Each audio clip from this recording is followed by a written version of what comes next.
আসসালামু আলাইকুম এভরিওয়ান, আশা করি আপনারা সকলেই ভালো আছেন। আলহামদুলিল্লাহ আমি অনেক ভালো আছি।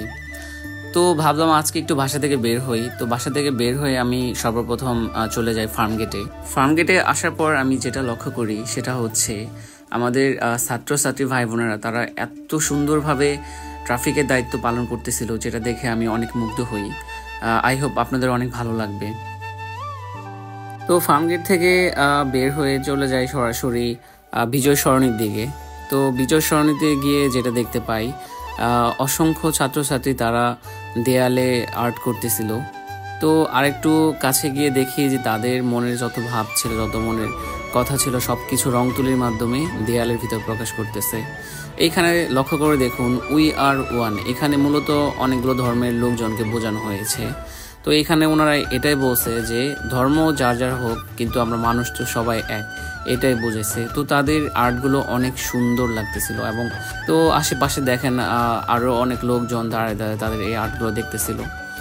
তো আর্টগুলো দেখতেছিলাম। আর আপনাদের একটা কথা অবশ্যই বলে রাখি, যেমন এই আর্টগুলো ঢাকার আশেপাশে যে দেয়ালগুলো আছে রাস্তার পাশ দিয়ে, তো এগুলো অনেক সৌন্দর্য ফুটিয়ে তোলে।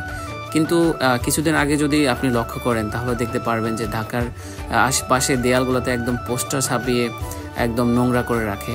তবে ছাত্রছাত্রীদের এই উদ্যোগটা অত্যন্ত ভালো করেছে।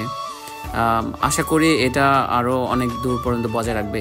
তো এই আর্টগুলো যেন সকলেই সুন্দরভাবে দেখে রাখে, লক্ষ্য করে রাখে, এগুলো যেন কেউ নষ্ট করতে না পারে। তো এই দিক থেকে দেখার সময় হুট করে রাস্তার ওই পাশে আমার চোখ যায়। তো ওই পাশের যে আর্টগুলো করতেছে অনেক সুন্দর হচ্ছে, যেটা দেখার জন্য সরাসরি চলে গেলাম রাস্তার ওই পাশে। তো ফাইনালি রাস্তার এই পাশে চলে আসছি। দেখেন এখানে অনেক রং রাখা আছে। আর এই যে একটা ভাইয়া অনেক সুন্দরভাবে দেয়ালে রং ফুটিয়ে তুলছে। একটা বিষয় অবশ্যই খেয়াল করে দেখুন যে যারা এই পথ দিয়ে চলাফেরা করবে, যখন দেয়ালগুলোর দিকে তাকাবে, এত সুন্দর আর্ট দেখে তারা অবশ্যই তাদের কাছে ভালো লাগবে এবং রাস্তার পরিবেশগুলো অনেক সুন্দর দেখাবে। শুধু ঢাকা শহরের ভিতরে নয়, সারা বাংলাদেশে যে যেখানে পারছে সে সেখানেই তাদের মনের ভাবগুলো রং তুলির মাধ্যমে দেয়ালে ফুটিয়ে তুলছে এবং সেগুলো বই প্রকাশ করছে।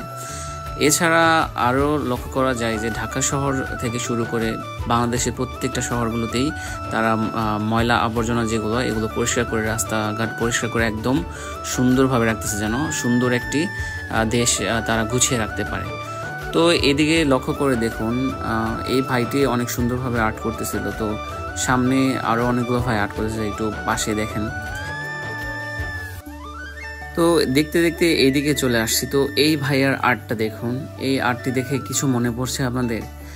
যে আবু সাইদ কোঠা সংস্কারের জন্য তার নিজের জীবনকে বিলিয়ে দিয়েছিল। শুধু আবু সাইদ নয়, আমাদের বাংলাদেশে প্রায় হাজারো আবু সাইদ মারা গেছে এই কোঠা সংস্কার আন্দোলনে। এখানে আরেকটি আর্ট লক্ষ্য করুন, যে খাঁচা ভেঙে পাখি কিভাবে মুক্ত হয়ে যায় সেটি এখানে বুঝাইছে, যে ছাত্ররা কিভাবে তাদের স্বাধীনতা ফিরে পেয়েছে, এটি মূলত এই চিত্রটির দ্বারা বোঝানো হয়েছে। তো ঢাকা সহ সারা বাংলাদেশের প্রত্যেকটা শহরগুলোতে, গ্রামে গঞ্জে আপনারা দেখতে পারবেন অনেক সুন্দরভাবে এই আর্টগুলো ফুটিয়ে তুলেছে। তো আশা করি আজকের এই ভিডিওটি আপনাদের কাছে অবশ্যই ভালো লেগেছে।